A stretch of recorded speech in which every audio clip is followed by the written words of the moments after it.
Salut à toi, et bienvenue dans ce voyage fascinant à travers le temps. Aujourd'hui, tu vas découvrir l'histoire incroyable du prophète Osée, un récit où se mêlent amour, trahison, et rédemption, des thèmes qui résonnent encore en nous. Imagine-toi aux confins d'un ancien Israël, dans une époque où la foi vacillait et où le destin d'un peuple se jouait à travers des actes surprenants. Nous sommes au 8e siècle avant Jésus-Christ. Israël, alors en proie à l'idolâtrie et à la décadence morale, avait perdu le chemin de Dieu. Mais, au cœur de ce chaos spirituel, un homme allait devenir le messager d'un amour divin inébranlable, capable de transformer la douleur en espoir. Imagine-toi à la place d'Osée. Un jour, en plein cœur du désert, alors que le silence enveloppe la nuit, tu entends une voix puissante te parler. Dans Osée 1 verset 2, Dieu te commande d'accomplir un acte qui défie toute raison, épouser une femme dont le passé est marqué par l'infidélité. Ce n'est pas seulement un mariage, c'est un message vivant destiné à Israël. Gomé. Un prénom qui, pour beaucoup, évoque la transgression et la rébellion. Mais pour Osée, c'est une épreuve de foi. Lorsque Dieu lui ordonne d'épouser cette femme, c'est l'image même de la relation brisée entre Dieu et Israël qui se dessine. À travers ce mariage, tu vas comprendre que le message de Dieu dépasse les apparences et que même dans l'ombre de l'infidélité, une lumière peut briller. Le couple aura 3 enfants, chacun portant un nom chargé de sens prophétique. Le premier, Jizril, annonce le jugement divin.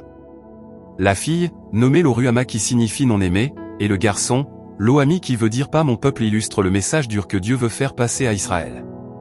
Chaque nom, chaque mot est une pièce du puzzle que tu vas découvrir, révélant peu à peu la profondeur du plan divin. Mais l'histoire ne peut se résumer à un simple acte de foi. Gomé, malgré l'amour et la compassion d'Osée, reprend sa route vers l'infidélité, symbolisant la déviation d'Israël vers des idoles et des faux dieux. Ressens-tu la tension? L'angoisse qui monte lorsque celui qui t'aime est trahi par celui en qui tu avais placé toute ta confiance? Et pourtant, l'histoire prend un tournant surprenant. Dans Osée 3, Dieu te commande, à toi Osée, d'aller retrouver Gomé, de la racheter malgré tout. Imagine la scène, 15 cycles d'argent et de l'orge pour racheter celle qui t'a trahi. Ce geste, au-delà de la douleur, symbolise l'amour inconditionnel de Dieu, un amour qui ne se mesure pas en possession, mais qui se donne sans réserve. Regarde bien, car cette histoire te parle aussi de toi. Tout comme Osée a été appelé à racheter Gomé, Dieu est toujours prêt à te racheter, même lorsque tu te sens perdu ou indigne. Ce geste de rédemption, c'est l'ombre d'un amour éternel qui transcende le temps et qui nous offre à tous une seconde chance. Dans tout le livre d'Osée, le prophète ne se contente pas de raconter son histoire personnelle. Il te parle d'un peuple en perdition.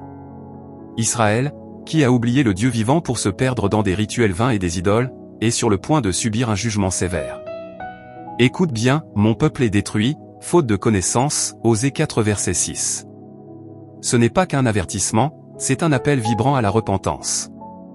Mais au cœur du jugement se cache aussi une promesse de rédemption. Dans Osée 11, Dieu déclare avec une tendresse infinie, « Mon cœur est bouleversé au-dedans de moi, toutes mes compassions s'émeuvent. » Même lorsque tout semble perdu, il y a toujours de l'espoir, toujours une chance de renaître. Ce message te rappelle que malgré nos erreurs, Dieu ne cesse jamais de nous aimer. Alors, que retiens-tu de l'histoire d'Osée? Ce récit t'invite à regarder au-delà des apparences, à voir dans chaque épreuve l'opportunité d'un renouveau spirituel. Dieu t'aime, même quand tu te sens indigne. Il est toujours prêt à te tendre la main et à te guider sur le chemin de la rédemption.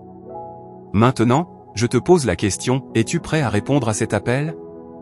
Es-tu prêt à redécouvrir le chemin qui te ramène vers cet amour inconditionnel? Prends un moment, respire profondément et laisse ton cœur s'ouvrir. Si tu es prêt à répondre à l'appel divin, fais cette prière après moi. Seigneur, merci pour ton amour sans limite. Aide-nous à reconnaître nos erreurs, à trouver le chemin du pardon et à toujours revenir vers toi, même quand nous nous sommes égarés. Donne-nous la force de renaître et de vivre en accord avec ta volonté. Amen. Merci d'avoir partagé ce moment unique avec moi.